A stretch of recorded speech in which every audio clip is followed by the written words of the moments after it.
Hi guys, my name is Ben Colman. I lead Reality Defender.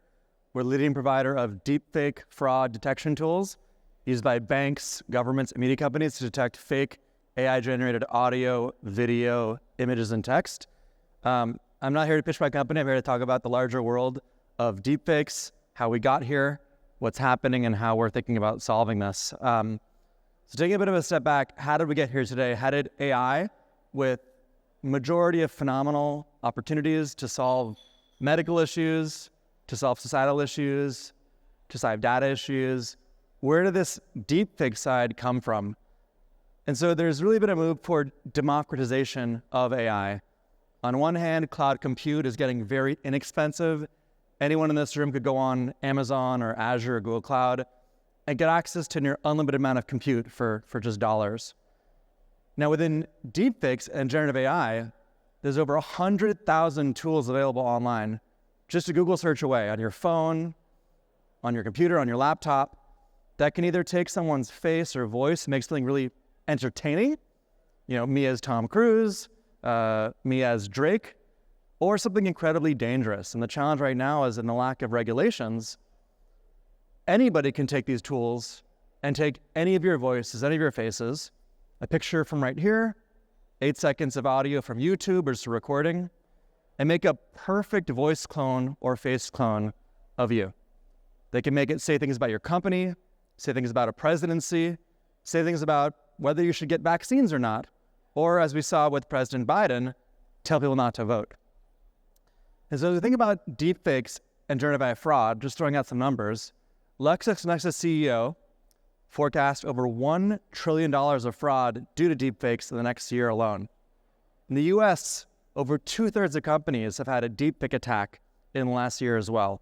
And we're seeing a 20-fold increase from last year to this year in terms of just how many times it's observed, which means the bigger question is, how many times are we not observing it? In terms of regulations, it should be really, in terms of no regulations, there's no national or global rule on deepfakes and deepfake fraud. There's a bit of a patchwork of different states having rules on things, but in a year when 2/3 of the world is voting in an election, currently, whether it's social media or streaming or networking platforms, there's no requirement to scan for deepfakes. And so right now, when you go online, you guys might remember last year, there was what looked like an explosion at the Pentagon. Some smoke, what looked like some fire, and it was a deepfake, but it went on Twitter, it went on Facebook, went on Snapchat, led to a $100 billion flash crash in the market. Now, the market did come back after a few seconds and a few minutes, but in those few seconds and minutes, there was a massive amount of movement and losses by those who incorrectly believed it was real. Now, that's specifically because the platforms exist right now with Section 230 and don't have any responsibility. So in a way, they're allowed to sell guns without permits.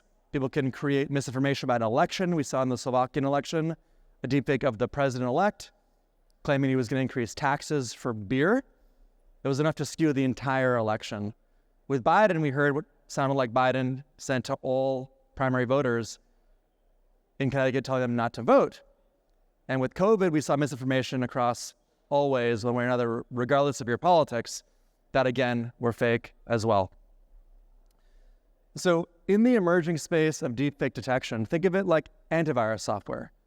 For those of you in the audience who are old enough to remember, in the early 90s, you picked certain files, you wanted to scan them, you got a result back, and then 10 years later, you get an email from your company saying, we're going to take over your computer on Friday, please log out, because we've got to scan it for viruses.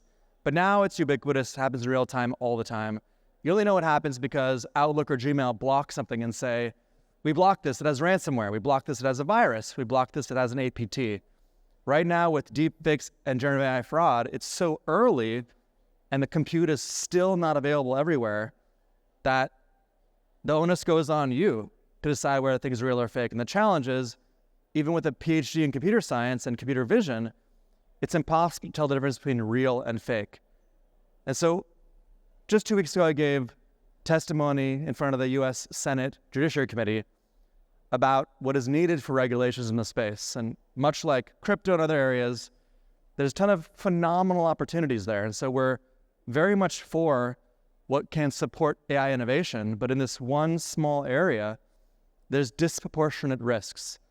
Anybody without any experience can try and skew an election, damage a stock price, try and damage a certain health breakthrough, try and damage anyone in this room.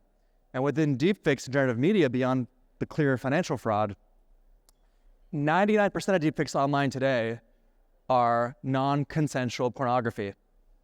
And of that, 96% is targeted toward women. In a world where we're all online, we're all on LinkedIn, doesn't take much to take someone's face, put it in a really compromising position, and we all know that if it goes online, it's there forever. And so with tools like Reality Defender, you can do real-time detection, very much like antivirus software, for companies and organizations, whether it's email, whether it could be a programmatic phishing campaign or social engineering. Or we saw in Hong Kong, where a bank CEO, what appeared to be a bank CEO, executed a wire transfer authorization for $25 million, and it sounded like him, it looked like him. Software that matches face and voices doesn't stand a chance because, again, the tools exist today to completely counteract that. And when you think about going on Zoom right now, when you're on Zoom, you're using about a gigabit of internet per second. In the next 6 months, we're going to use virtual avatars. You'll be able to be on a lower connection. You know, sometimes you go on audio because your video isn't clear enough. In 6 months, you'll have a perfect version of you. Now, that is a deepfake, but it is permissioned. But it brings about a whole new world of challenges, which is, if you are a permission deepfake, how do you confirm that you're the one actually using it? So this is going to be something really exciting, but also really challenging in the absence of any kind of regulations. With tools like Reality Defender, we work to solve that at the source in real time. And we ask all of you guys to reach out if you have any questions. Once again, my name is Ben Colman. I'm the CEO of Reality Defender. We do deepfake detection, and we appreciate your time. Thank you.